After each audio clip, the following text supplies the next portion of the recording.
তত্ত্বত ভগবানকে জানা এবং তত্ত্বত ভগবানকে জেনে,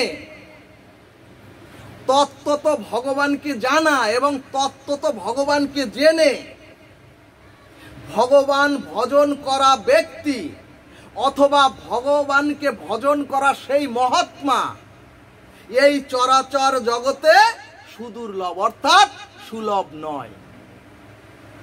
ভাগবত বললেন, প্রতিটি মানুষের অন্তরে একটি ঐকান্তিক ইচ্ছা বা অভিলাষ হলো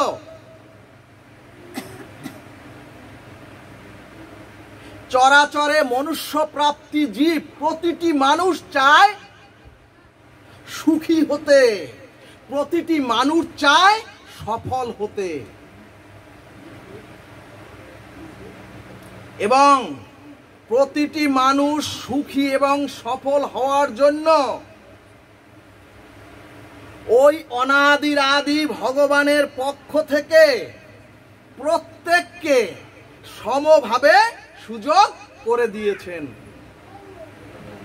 ভাগবত বললেন, কেহ যেন এরূপ মনে না করেন আমার সফল হওয়ার জন্য বা আমার সুখী হওয়ার জন্য ভগবান কম সময় দিয়েছেন। সুধীজন, ভগবান হচ্ছেন নিরপেক্ষ বস্তু, ভগবান হচ্ছেন নিরপেক্ষ তত্ত্ব।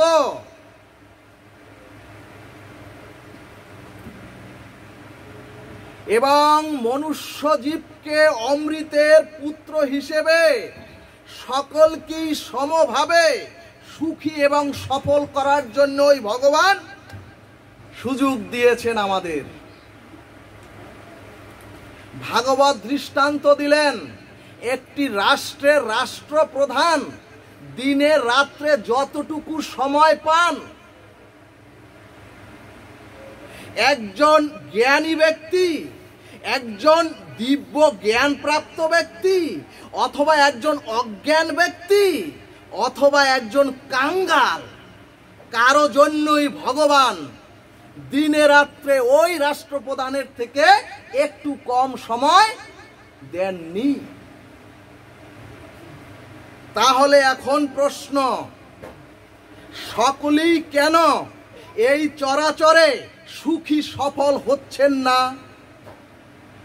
কেন সকলে এই চরাচরে সফল সুখী হতে পারছেন না?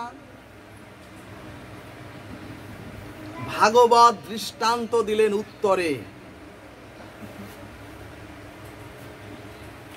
এর মূল কারণ হলো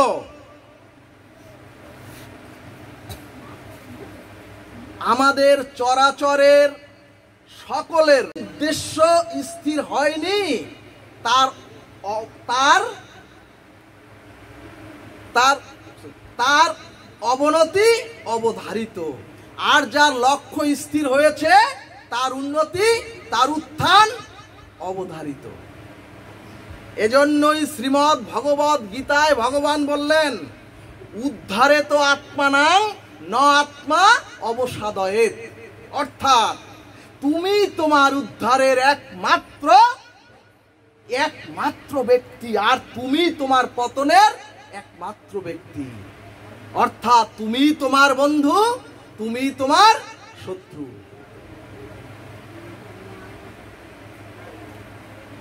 আমরাও কিন্তু প্রত্যেকে উদ্ধারের জন্য, আমরাও কিন্তু প্রত্যেকে সুখী এবং সাফল্য হওয়ার জন্য, সফল হওয়ার জন্য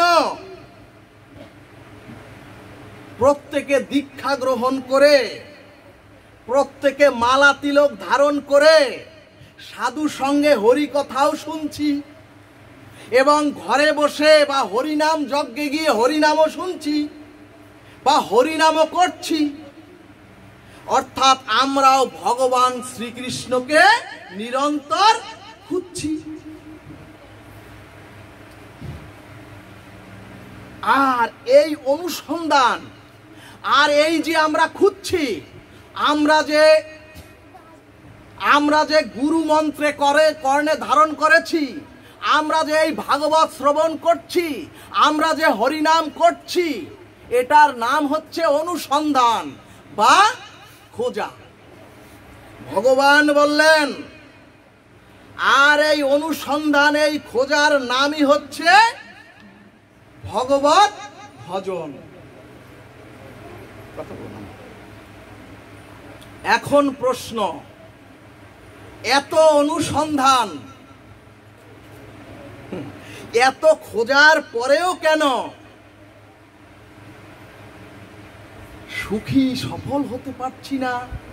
এত অনুসন্ধান, এত ভাগবত শ্রবণ, এত হরিনাম, এত জপ, তবুও কেন আমরা তাকে পাচ্ছি না? অর্থাৎ কেন আমাদের চিত্ত আজও চিত্ত শুদ্ধি হচ্ছে না? কেন এখনো গোবিন্দের সেই প্রেম ভক্তি আমাদের হৃদয়ে ধরা দিচ্ছে না? এখানে ভাগবত বললেন এর কারণ হচ্ছে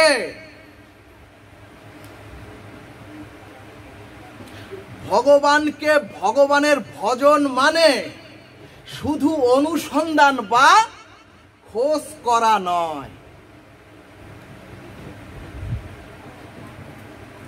এই যে ভগবত ভজন করছেন, এই ভগবান অনুসন্ধান বা খোঁজ আমরা করছি, ভাগবত বললেন এটা ভগবত ভজন নয়। ভাগবত বললেন তোমাদের এই অনুসন্ধান, তোমাদের এই খোঁজের সাথে আরেকটি জিনিস সংযুক্ত করতে হবে।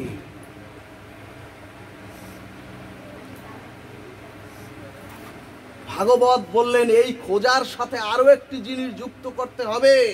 ভক্তগণ, কথাটি খুবই মার্মিক, হৃদয়গ্রাহী কথা। ভাগবত বলছে শুধু কীর্তন, শুধু তুলসী বন্দনা, শুধু হরিনাম শ্রবণ, শুধু ভাগবত শ্রবণ, সাধু সঙ্গ,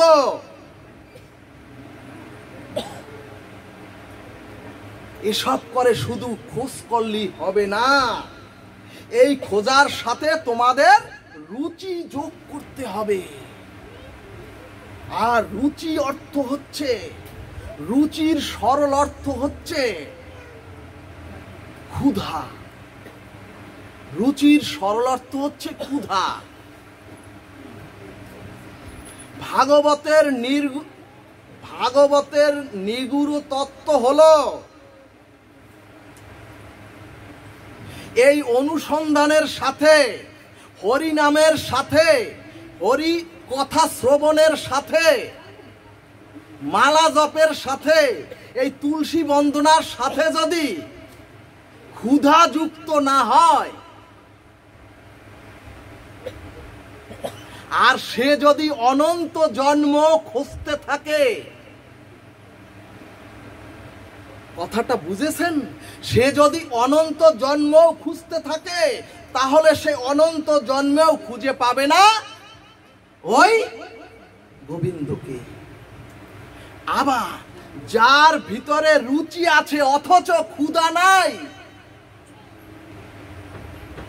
যার ভিতরে রুচি আছে, ক্ষুধা আছে, অথচ সে খোঁজ করে না, এই মহল্লায় শত সহস্র সনাতনী হিন্দু, ঘরে বসে তার অনেক রুচি আছে, মানে তার অনেক ক্ষুধা আছে, কিন্তু সে ভগবত এই নবসৃষ্ট বৃন্দাবনে হরিকথা শ্রবণ করতে আসে না, সেও গোবিন্দকে পাবে না। আর শ্রবণ কীর্তনের মাধ্যমে যে আমাদের খোঁজাখুঁজি চলছে, এই খোঁজার সাথে ক্ষুধা বা রুচি যদি মিশাতে পারেন, আর যদি ক্ষুধা বা রুচি না থাকে, অথচ যদি আপনার অনুসন্ধান রাধে রাধে দেখো কি বল, এক কথায় শুধু রুচি থাকলেও ভগবান গ্রহণ করেন না, এক কথায় শুধু অনুসন্ধান থাকলেও ভগবান গ্রহণ করেন না। দুইজন ভগবানকে ভালোবাসতে পারলে, ভগবানকে ভালো না বাসতে পারলে জীবনের সবই বৃথা, জীবনের সবই বৃথা। ভাগবত বলেন, ওগো ওগো তোমাদের মনটা, তোমাদের ভালোবাসাটা ভগবানকে না দিয়ে অন্যকে দিলে তোমরা সকলে অভিশপ্ত হবে। ভক্তগণ, ভগবান সর্বশ্রেষ্ঠ হয়েও, ভগবান সর্বশ্রেষ্ঠ হয়েও এরপরে শ্রীমদ্ ভগবদ গীতায় বললেন, মন মনা ভব মদ ভক্ত মদ যাজিমাং নমস্কুরু। অর্থাৎ ভগবান কেন বললেন আমাকে প্রণাম করো, ভগবান কেন বললেন আমাকে নমস্কার করো, কেন ভগবান বললেন তোমরা আমার স্তুতি করো?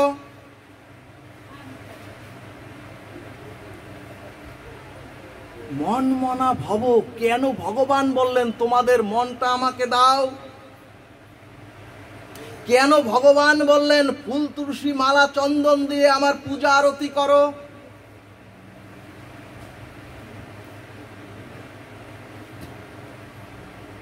ভালোভাবে বুঝবেন, ওই ভগবানের তো যশ খ্যাতি গুণ কীর্তন সম্মান বলেন, তার মালা চন্দনের তো কোনো অভাব নাই।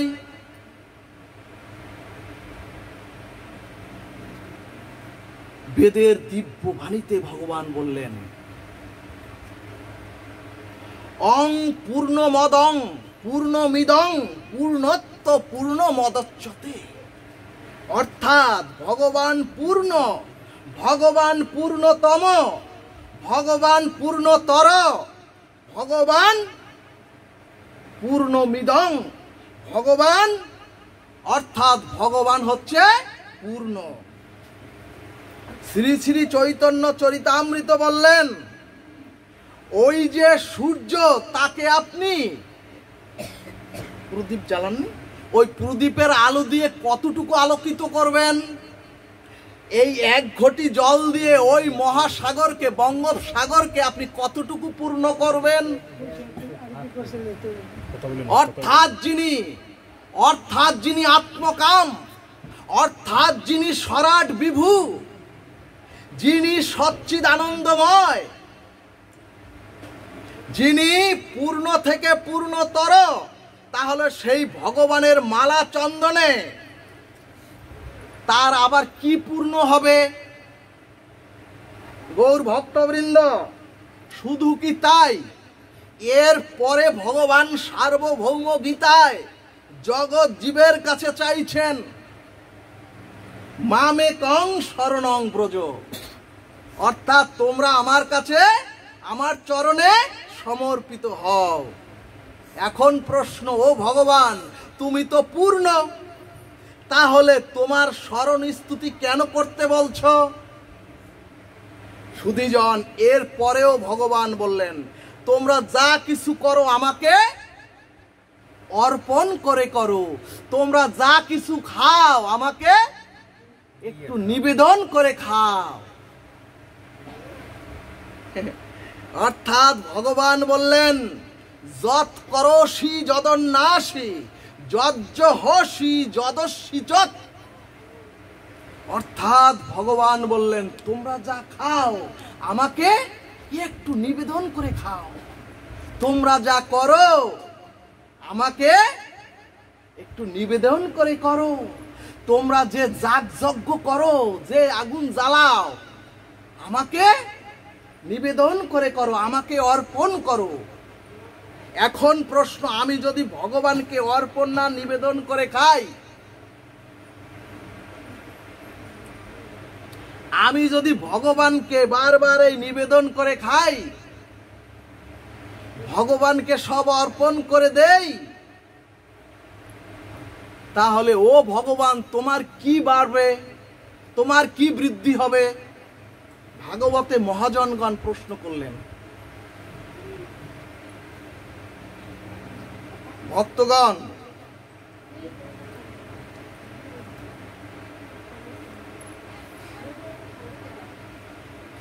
ভক্তগণ, ভগবানকে মহাজনগণ প্রশ্ন করলেন, তাহলে তুমি এত কিছু চাইছো কেন? অমল পুরাণ ভাগবত দৃষ্টান্ত দিলেন, এই চরাচরে এই কজন মানুষ, এর মধ্যে যদি বাবা অন্যমনস্ক হন, ভাগবত আলোচনা অন্তত হয় না।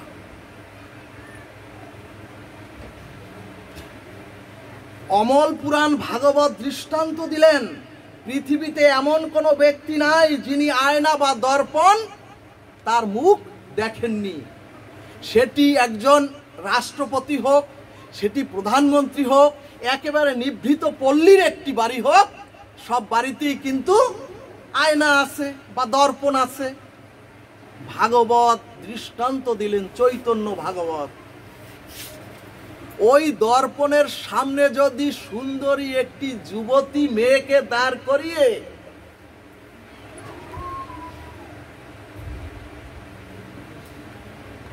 ওই মেয়েটির কানে যদি দুল না থাকে, গলায় যদি যা আপনারা বলেন মালা বা চেইন না থাকে, তাহলে ওই আয়নার মধ্যে কি তাকে পরানো যাবে? যদি এখানে মেয়েটিকে হা করতে বলেন, ওই আয়নার মধ্যেও তো মেয়েটি হা করবে। ওই আয়নার মধ্যে কি মেয়েটির মুখে কিছু খাওয়ানো যাবে?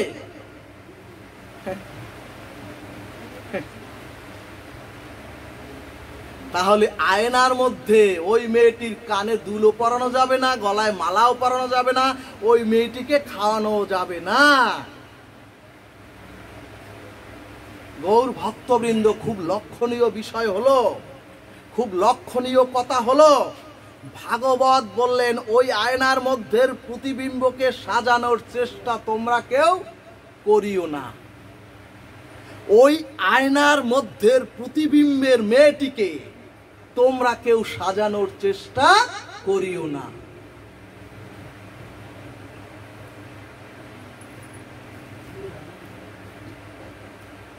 ওই প্রতিবিম্বের মুখে খাবার দেওয়ার বৃথা চেষ্টা করে ওই প্রতিচ্ছবিকে পুষ্টি, ওই প্রতিচ্ছবির মধ্যে মেয়েটির দেহকে পুষ্টি করা যাবে না।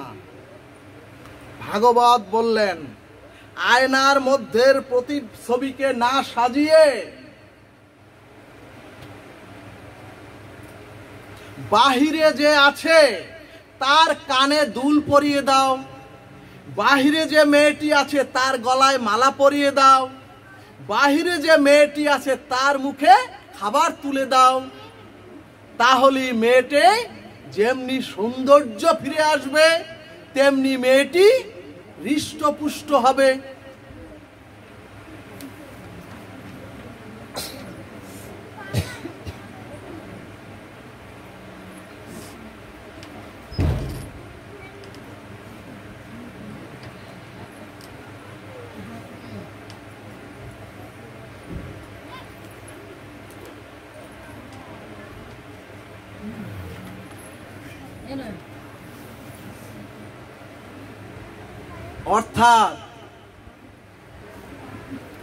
অর্থাৎ আপনার সৌন্দর্যটাই ওই প্রতিবিম্ব আপনাকে ফিরিয়ে দিচ্ছে। দেখবেন আমরাও সেজে গুজে দাঁড়ালে ওই আয়নার মধ্যে, বাবা এখন কোনো কিছু করতে যেও না, দেখবেন আমরা সেজে গুজে দাঁড়ালে নিজেই বেশ আমরা আনন্দ পাই। আমি আসার পূর্বে আমার চিরুনি দিয়ে মাথাটা আশ্রিয়ে আয়না পাই নাই, যার জন্য আমি কোনো আনন্দ পাই নাই। দেখবেন বাহিরে সেজে গুজে যদি আপনি দাঁড়ান, নিজেই নিজে আনন্দ পাবেন। অর্থাৎ আনন্দটা ওই দর্পণ থেকে ফিরে আসে, আনন্দটা ওই দর্পণ থেকে ফিরে আসে। সুধীজন, ভগবান বললেন ঠিক সেই রকম ওরে আমাকে যে সাজায়, ওরে আমাকে যে নিবেদন করে, ওরে আমার কাছে যে সমর্পিত হয়, ওরে আমার কাছে যে আত্মসমর্পিত হয়, ওরে আমাকে যে মালা চন্দন দেয়, ওরে আমাকে যে তুলসী জল অর্পণ করে, আর যে আমাকে একটু ভালোবাসা অনুরাগ দেয়, তোমরা বিশ্বাস করো আমি তোমাদের ওই ভালোবাসা, তোমাদের ওই খাবার, তোমাদের ওই মালা চন্দন, তোমাদের ওই যে নিবেদন আমি একটুও নিজে নেই না। আমি তোমাদের সবটুকু ফিরিয়ে দেই। ভগবান বললেন তোমাদের অভিনন্দন, আমি তোমাদের ওই ভালোবাসা, তোমাদের ওই স্তুতি সম্মান আমাকে যে করে, আমি ভগবান তাকে সর্বস্ব ফিরিয়ে দিয়ে আমি তাকে নিত্য ধামের যাত্রী করে চির শান্তি দেই। জয় নিতাই গৌর হরিবল। শুনেন, আপনারা কি ভাগবত শুনতে চান?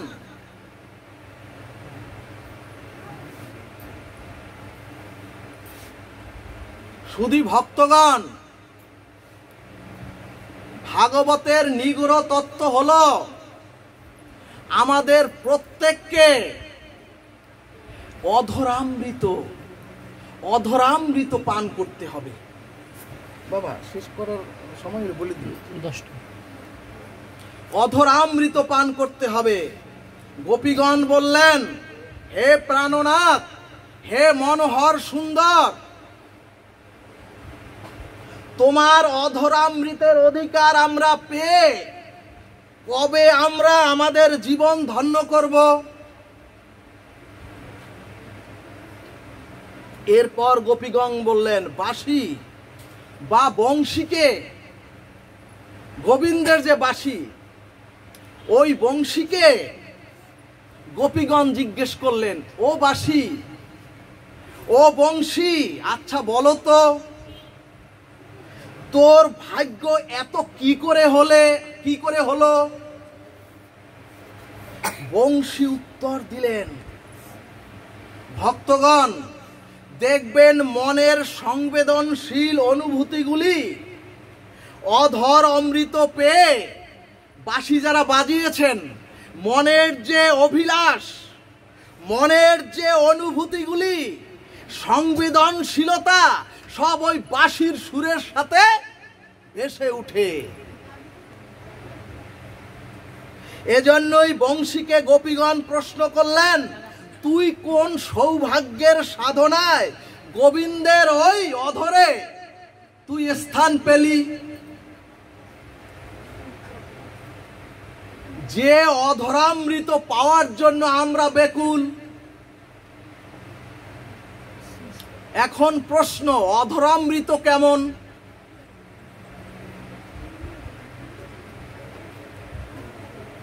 ভক্তগণ, আপনারা যারা বৃন্দাবনে যাদের চরণ স্পর্শ করেছেন, দেখবেন বৃন্দাবনের পাশ ঘেঁষেই যমুনা নদী বহমান। ভগবান অধরামৃত কেমন? ভক্তগণ, গোবিন্দ বংশীধ্বনির পরে ওই যে যমুনার জলের পাশে যে বৃক্ষে বসে গোবিন্দ বংশীধ্বনি করতেন, এরপরে ওই বংশীটা মানে বাঁশিটা যমুনার জলে একটু ধুয়ে নিতেন।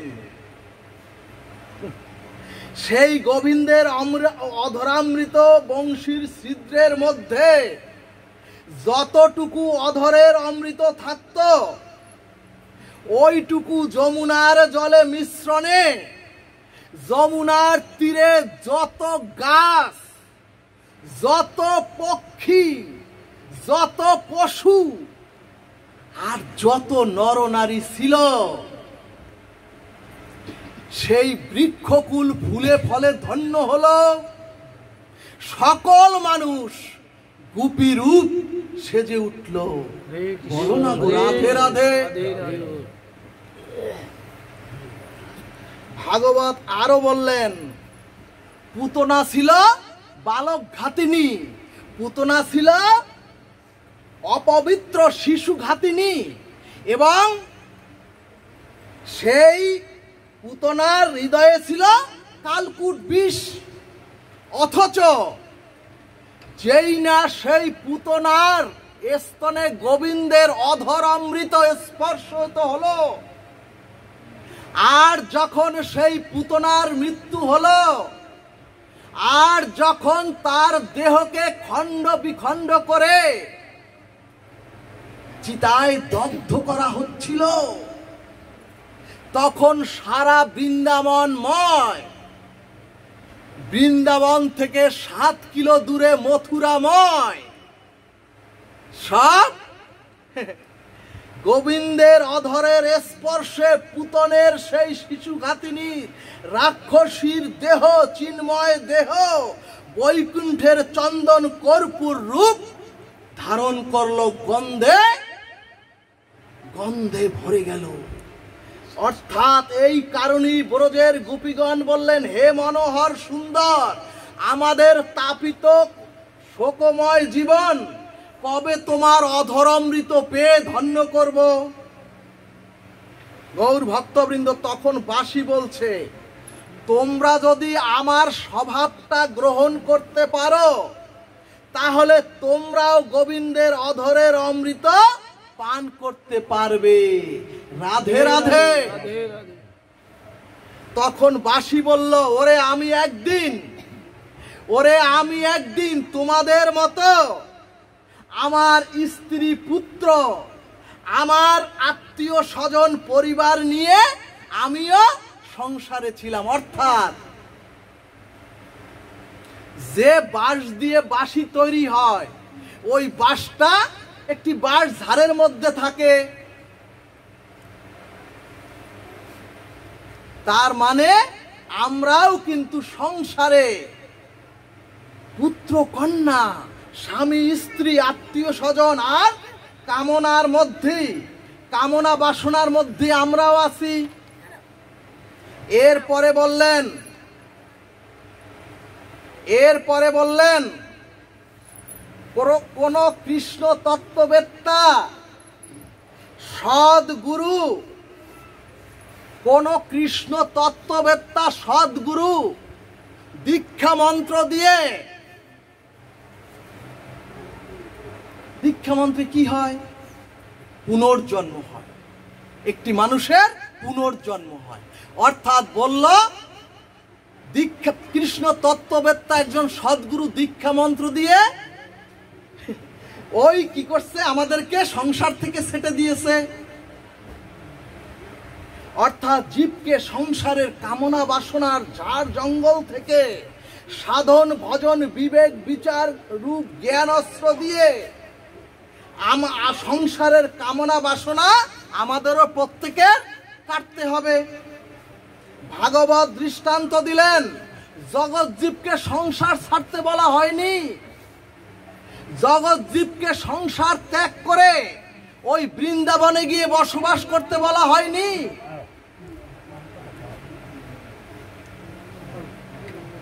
জগৎ জীবকে সংসারে থেকে কামনা বাসনাকে কাটতে বলা হয়েছে।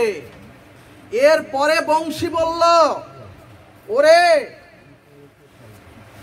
ওরে সংসারের কামনা বাসনা কাটা,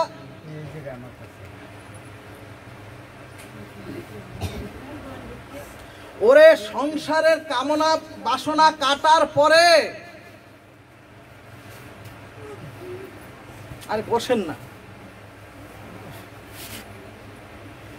এরপরে বংশী বলল, ওরে আমার ওই ঝাড় থেকে আমাকে কাটার পরে আমার গায়ে যে টনি ছিল সেগুলো সব ওরা সব ঝেঁটে দিল।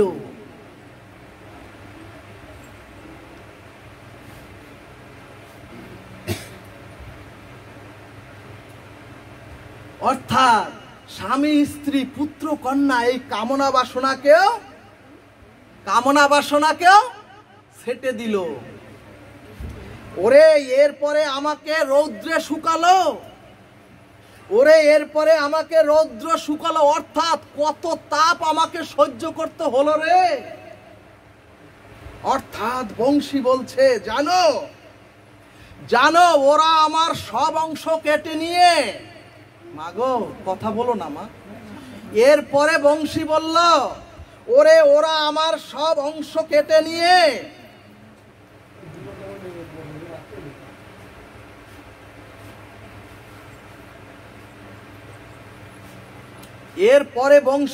ওরে জানো ওরা সব আমার অংশ নেয়নি, আমাকে ঝাড় থেকে প্রথম কাটলো, তারপরে সমস্ত কঞ্চি কেটে দিল, তারপর আমাকে রৌদ্রে শুকালো, এরপরও জানো ওরা আমার সব অংশ নেয়নি। অর্থাৎ একটি বিশেষ অংশ কেটে নিয়ে আমাকে সেই বিশেষ অংশ থেকেও ছেটে আমাকে শেষে আমাকে অনেক যন্ত্রণা দিয়েছে। বংশী বলছে, ভাগবত দৃষ্টান্ত দিলেন, ওগো তোমরাও যদি গোবিন্দের অধরে যেতে চাও, তোমাদের প্রত্যেককে এই পদ্ধতিতে যেতে হবে। জয় নিতাই গৌর হরিবল। অর্থাৎ পরিবারের কামনা বাসনার আসক্তি ছেদন করতে হবে আমাদের প্রত্যেককে জ্ঞানরূপ অস্ত্র দ্বারা।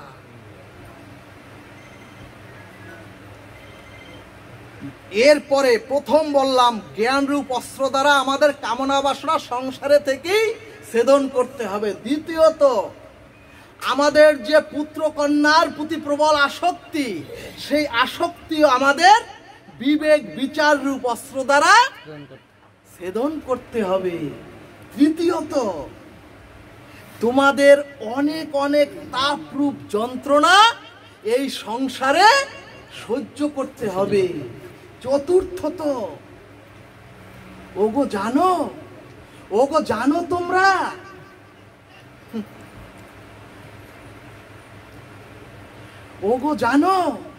তোমাদের সব অংশ ঝাড় থেকে তুলে সব ছেটে ছুটে রৌদ্রের তাপে পুড়ে, তারপরে যখন সব অংশ নিয়েও সেটে যখন একটি অংশ তৈরি হবে, ওইটুকু অংশ তৈরি হবে, ওগো জানো তখন আমাকে একটি জ্বলন্ত লোহার দণ্ড দিয়ে আমাকে ওরা ছিদ্র করতে থাকে। ওরা আমাকে ছিদ্র করে দিল।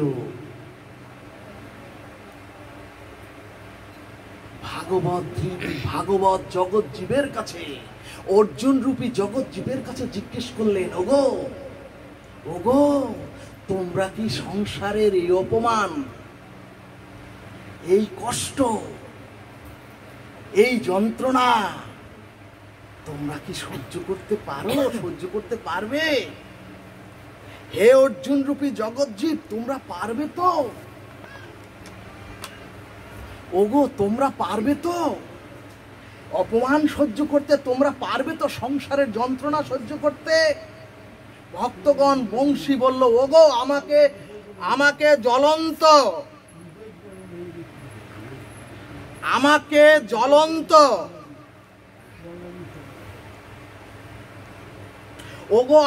জ্বলন্ত লোহা দিয়ে ছিদ্র করলো, তাও আমি মেনে নিয়েছি। বংশী বলছে, তাও আমি মেনে নিয়েছি, কারণ আমি জানি যদি মনুষ্য জন্ম পেয়ে, ভক্তগণ বংশী বলছে, ওগো তোমরা শোনো, যদি মনুষ্য জন্ম পেয়ে যদি গোবিন্দ ভজন সাধনের পথের যন্ত্রণা তোমরাও সহ্য করতে পারো, তাহলে হয়তো গোবিন্দ একদিন তার অধরে তোমাদেরও স্থান করে দেবেন। জয় নিতাই গৌর হরিবল। এর পরের কথাটি খুবই মার্মিক, মূল্যবান কথা। বংশী বলল, ওগো তোমরা জানো এরপরে আমার ভিতরটা ওরে ছিদ্র করেও ক্ষান্ত হয় নাই। এরপরে আমার ভিতরের সবটুকু, ভিতরের সমস্ত কিছু, ওই যে কি বলে ওটাকে, থাকে না, ওগুলি সব কি করলো, ফাঁকা করে দিল।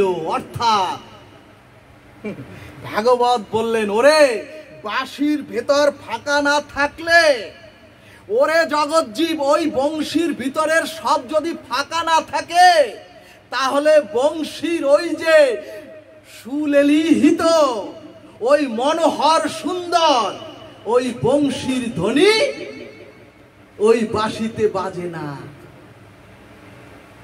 ওরে যদি বাঁশির ভিতরের সব ফাঁকা করে না দেওয়া হয়, তো ওই বাঁশিতে রাগ রাগিনী বাজে না, রাগ রাগিনীর সুর আসে না। এজন্যই বংশী বলল, এজন্যই বাঁশি বলল, তোমরাও একমাত্র গোবিন্দের সুর ছাড়া, ওগো তোমরাও একমাত্র গোবিন্দের সুর ছাড়া, ওগো তোমরাও একমাত্র রাধা মাধবের অধরামৃত ছাড়া, ওগো তোমরাও তোমাদের ভিতরের কোনো কামনা বাসনা, ওগো তোমরা গোবিন্দের ওই সুর ছাড়া, গোবিন্দের অধরামৃত ছাড়া তোমাদের মধ্যের কোনো কামনা বাসনাও তোমরা রেখো না। যদি তোমরা ফাঁকা করতে পারো, তোমরাও যদি তোমাদের কামনা বাসনা শূন্য করতে পারো, তখনই গোবিন্দ তোমাদেরও অধর অমৃত পান করিয়ে দিব্য পার্শ্বদ করে তোমাদের নিত্য গোলক ধামের বৃন্দাবন বাসী করে দেবেন। বলমন রাধা কৃষ্ণ প্রীতি প্রেমানন্দে হরি হরি বলমন। গৌর ভক্তবৃন্দ, নির্যাস তত্ত্ব হলো জগৎ জীবের জন্য গোপীগণ বললেন গোপী গীত নামক গ্রন্থে।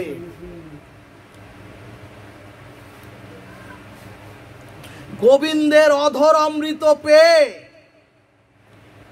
গোলক বৃন্দাবনবাসী হওয়ার ভাগ্য এখানে যতজন আপনারা উপস্থিত হয়েছেন প্রত্যেকের আছে এবং সকলেই পাবেন। মূল তত্ত্ব হলো কলিযুগে হরে কৃষ্ণ মহামন্ত্রই হলো গোবিন্দের বংশীধ্বনি। হরে কৃষ্ণ মহামন্ত্রই হলো গোবিন্দের বংশীধ্বনি। আর দ্বিতীয় অধর অমৃত হলো যদি আপনারা ভগবানকে ভোগ লাগিয়ে,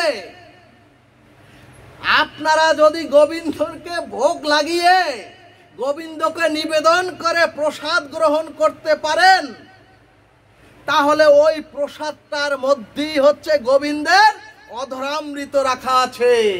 জয় নিতাই গৌর সীতানাথ প্রেমানন্দে হরি হরি বল মন। কি করব প্রভু? 10টা বাজে, 10টা আগাবো আগাবো 15 মিনিট আছে, অল্প একটু আগে।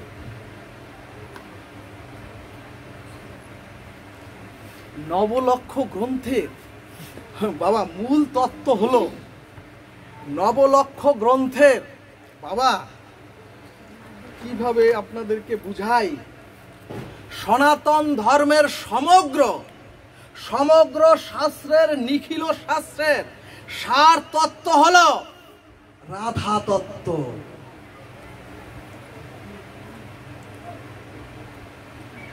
এবং পূর্ণ শক্তি ব্রজেশ্বরী রাধা ঠাকুরানীর মহিমা তত্ত্ব জানতে হলে প্রথমেই জানতে হবে কে এই রাধা ঠাকুরানী। এবং আমাদের প্রত্যেকের জানতে হবে রাধা ঠাকুরানীর স্বরূপ তত্ত্ব কি।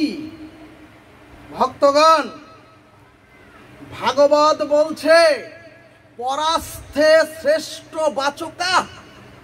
পরাস্থে, পরা শব্দ অর্থ হচ্ছে বিশেষ স্বতন্ত্র মূলা, অর্থাৎ বিশেষ স্বতন্ত্র মূল শক্তি হচ্ছেন, বিশেষ স্বতন্ত্র মূল শক্তি হচ্ছেন লাদিনী অধীশ্বরিণী প্রেমময়ী কৃষ্ণপ্রিয়া রাধা ঠাকুরানী। চৈতন্য ভাগবত বললেন যিনি লক্ষ্মী, যিনি সরস্বতী, যিনি দুর্গা, যিনি সাবিত্রী, যিনি আরাধ্যা চরণ, যিনি লক্ষ্মী সরস্বতী, যিনি এই আপনারা যাকে করেন ওই দুর্গা, সবার আরাধ্যা চরণ হচ্ছে রাধা ঠাকুরানী। অর্থাৎ গোবিন্দ হচ্ছেন রসিক শেখর, গোবিন্দ হচ্ছেন রসিকেন্দ্র মৌলি। কিন্তু ভাগবত বললেন শুধু রস দিয়ে ভগবানকে আস্বাদন করা যায় না, কারণ রসের সাথে যুক্ত করতে হবে প্রেম। ভাগবত বললেন রস তখনই সার্থক হয় যখন রসের সাথে প্রেম যুক্ত হয়। তাহলে গোবিন্দ হচ্ছেন রসিক শেখর, রসিক মৌলি, রসকেন্দ্র মৌলি, রস ব্রহ্ম। কিন্তু রাধারানী হলেন পরম প্রেমময়ী। এজন্যই চৈতন্য চরিতামৃত বললেন প্রেমের সাথে রস যুক্ত হলেই কেবল মাধুর্যের উপাসনা হয়, আর আমরা যা করছি সব হচ্ছে ঐশ্বর্যের উপাসনা। ভক্তগণ, গঙ্গা তীরস্থ সেই পরীক্ষিতের সভায় যখন সুখদেব ভাগবতকে প্রকট করবেন, তখন ওই সভায় ছিল যোগেন্দ্র, মনীন্দ্র, অনন্ত যুগ যুগান্তর যারা তপস্যার দ্বারা সিদ্ধপ্রাপ্ত হয়েছিলেন, তারা ছিলেন সেই যোগেন্দ্র, মনীন্দ্র, ঋষি, তপস্বী। এমনকি সেই সভায় মৃত্যুঞ্জয়ী কাল পুরুষও উপস্থিত ছিলেন।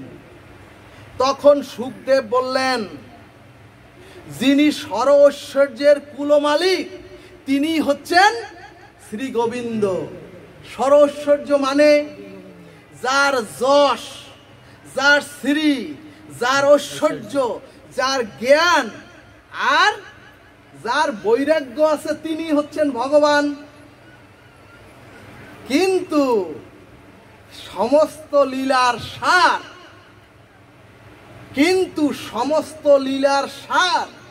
কিন্তু সমস্ত শাস্ত্রের নির্যাস হচ্ছে এই ঐশ্বর্য নয়, সমস্ত শাস্ত্রের নির্যাস হচ্ছে মাধুর্য। অর্থাৎ মাধুর্যই হচ্ছে সমস্ত ভগবত্তার সার। ভক্তগণ, এই শব্দটি সকলেই আমরা বুঝবো না।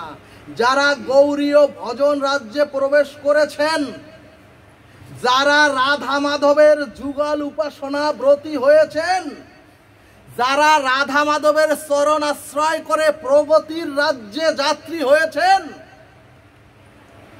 যারা গৌর নিতাই চাঁদের ব্রজ ভক্তির কৃপা লাভ করেছেন, কিসের দ্বারা? একমাত্র হরে কৃষ্ণ হরিনামের দ্বারা। এই শব্দটি তারাই বুঝবেন, তারাই হৃদয়ে অনুভব করবেন। মাধুর্যই হচ্ছে সমস্ত ভগবত্তার সার। তাহলে সমস্ত ঐশ্বর্য আর সমস্ত ঐশ্বর্যের সার হচ্ছে মাধুর্য। এবং ঐশ্বর্য আর মাধুর্যের পরকাষ্ঠাই হলেন ওই শ্রীমতী রাধিকা ঠাকুরানী। ভক্তগণ, গোবিন্দের সমস্ত ব্রজলীলার মুকুটমণি, যে লীলা আপনারা একদিন বসে করছেন, যে লীলা আস্বাদন করছেন, যে লীলা এখানে আপনারা প্রণিধান করছেন, সেই গোবিন্দের ব্রজলীলার মুকুটমণি লীলার সার তত্ত্ব হল রাস, রাস তত্ত্ব। এবং সেই রাসে রাসেশ্বর কৃষ্ণ থাকলেও, সেই রাসে রাসেশ্বর ওই কৃষ্ণ থাকলেও, সেই রাসে গোপীগণ থাকলেও, ওই সেই রাস সেদিন হতো না। সেই কারণেই ভাগবতের মাধুর্য তত্ত্বে সুখদেব সেদিন বললেন, রাধারানী হচ্ছেন রাসেশ্বরী, অর্থাৎ রাধারানী হচ্ছেন সমস্ত রাসের ঈশ্বরী। ভাগবত বললেন, গোবিন্দের যতক লীলা সর্বোত্তম নরলীলার মধ্যে রাসলীলা হলো ব্রজলীলার মুকুটমণি রাসেশ্বর। ব্রজময় সেই রাসলীলার মুকুটমণি রাসেশ্বর কৃষ্ণ নয়। সেই রাসলীলার মুকুটমণি হচ্ছেন রাসেশ্বরী শ্রীমতী রাধা ঠাকুরানী। বলমন শ্রীমতী রাধা ঠাকুরানী প্রেমানন্দে হরি হরি বলমন। রাধে রাধে ভক্তগণ, এখানেই ভগবান শ্রীকৃষ্ণও কিছু করার নাই, ওই রাসে ভগবান শ্রীকৃষ্ণেরও কিছু করার নাই। আর যারা ব্রজগোপী, ব্রজগোপী কাকে বলে?